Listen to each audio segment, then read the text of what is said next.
Alright guys, good morning. So where we're at right now, we're still trying to pump down the wire line. We did 3 attempts, got to what, 9,200. The highest pressure we saw was 6,600. Still didn't do it. In fact, a couple times we were stuck. We had to pull up probably about 3,000 psi to get free.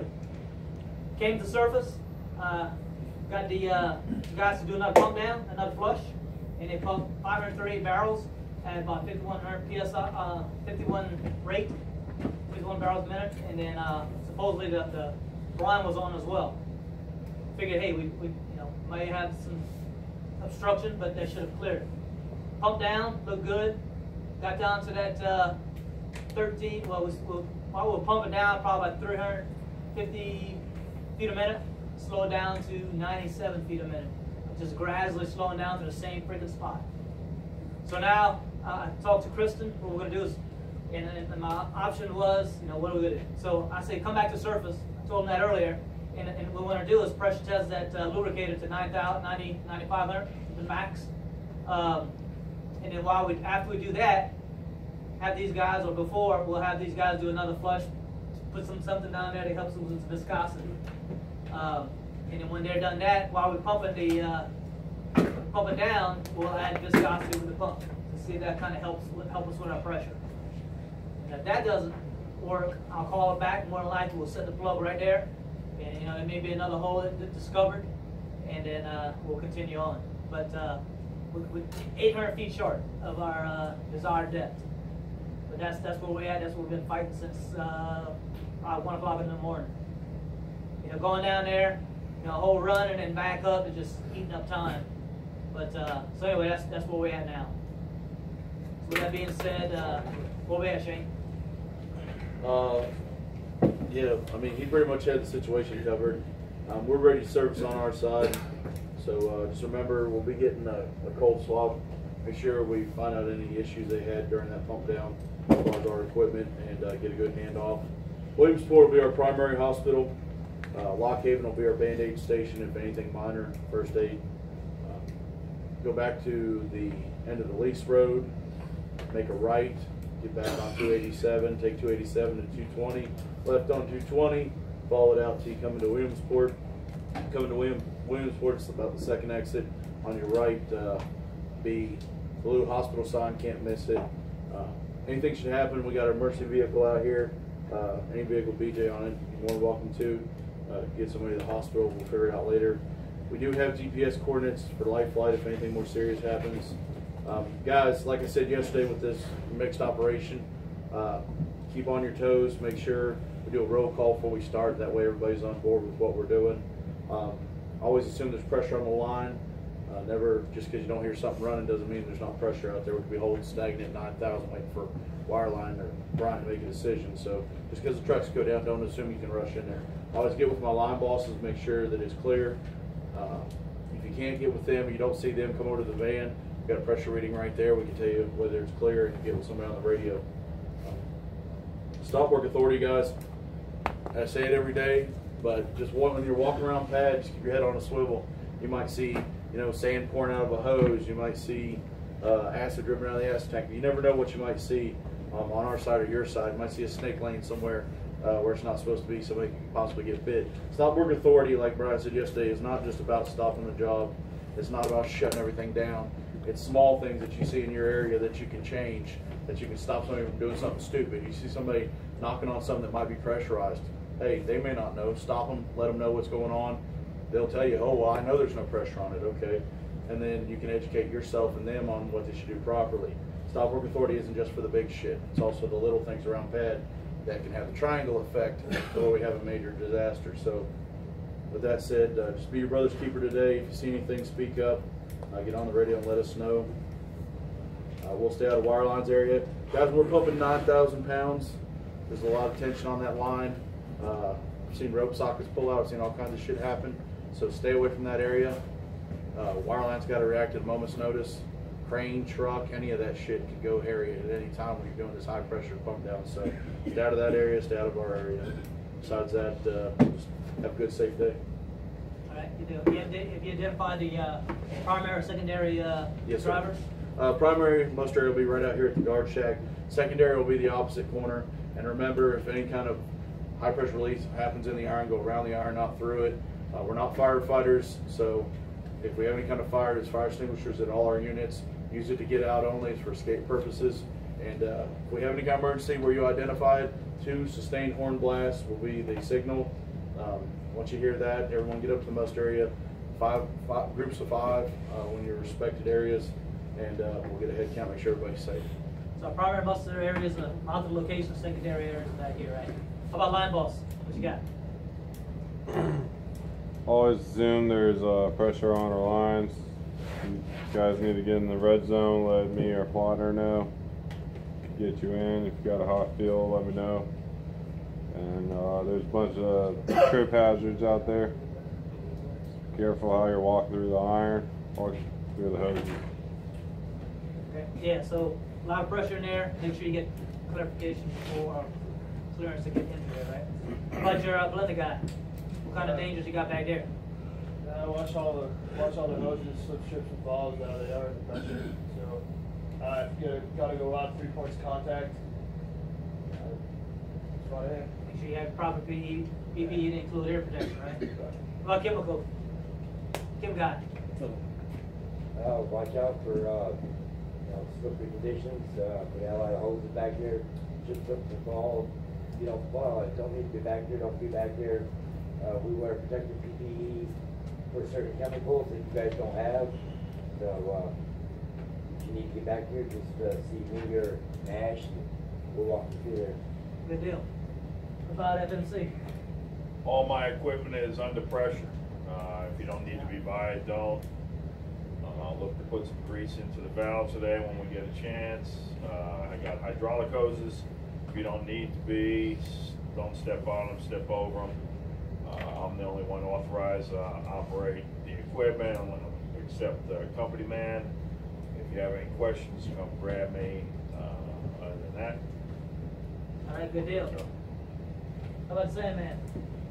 We're bringing trucks in today. Don't get between the spotters and the trucks.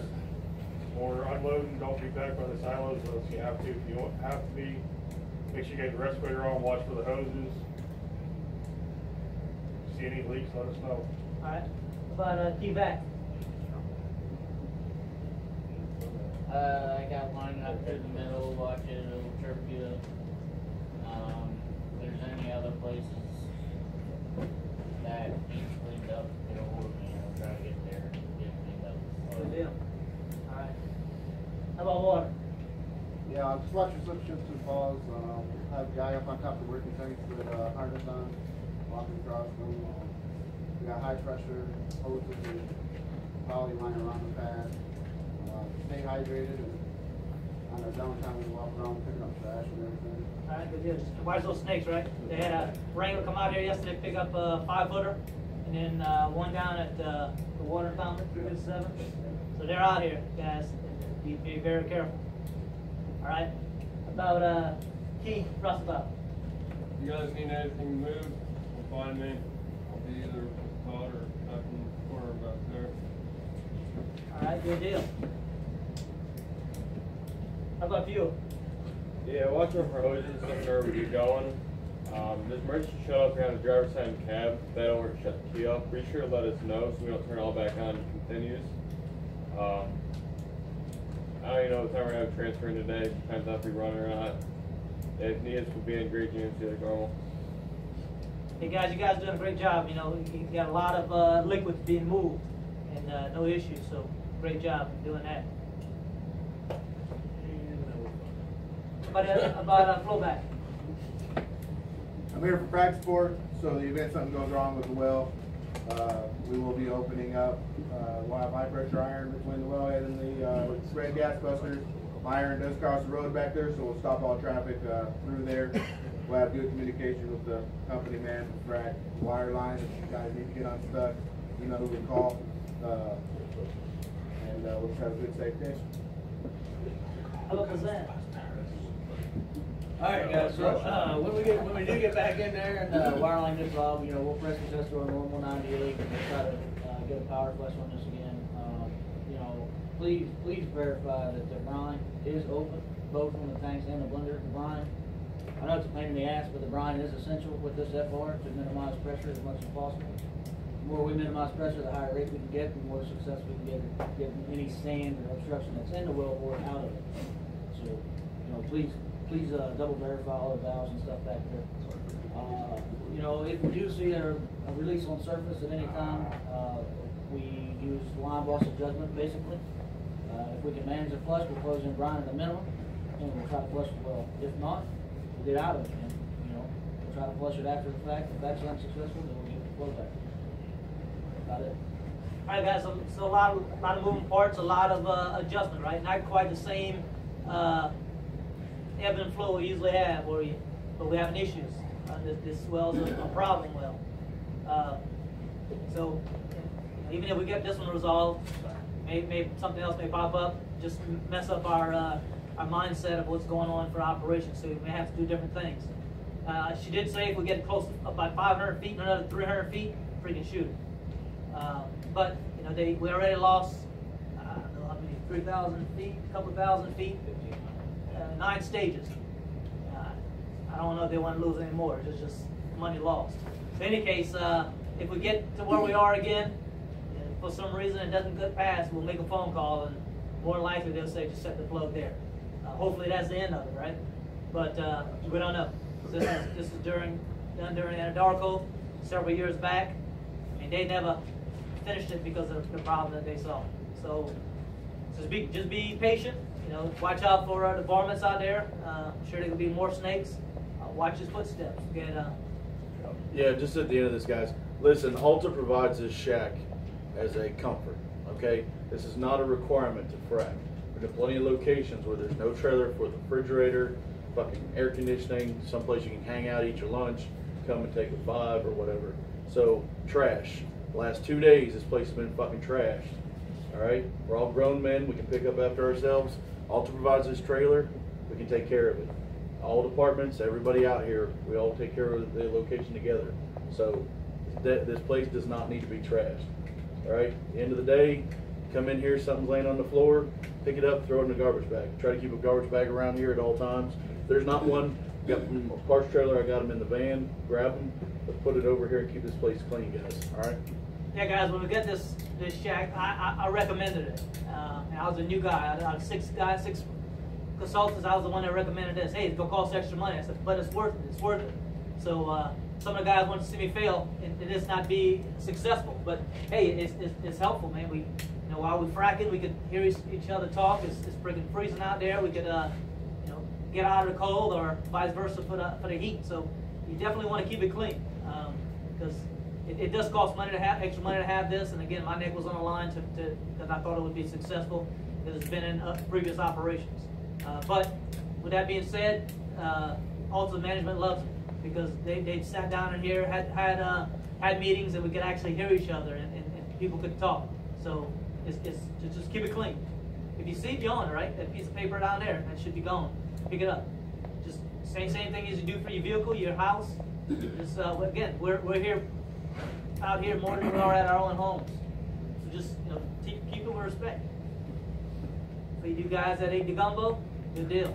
I got more. All right, so with that being said, so going forward, we know what we're gonna do, right? We're gonna come up, test that lubricator to 9,400, whatever we can, the max.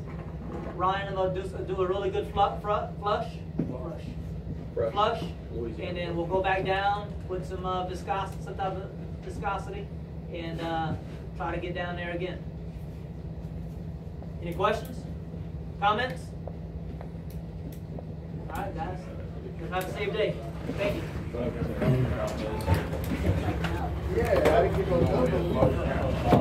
What's wrong with this door? Yeah, this one's all good.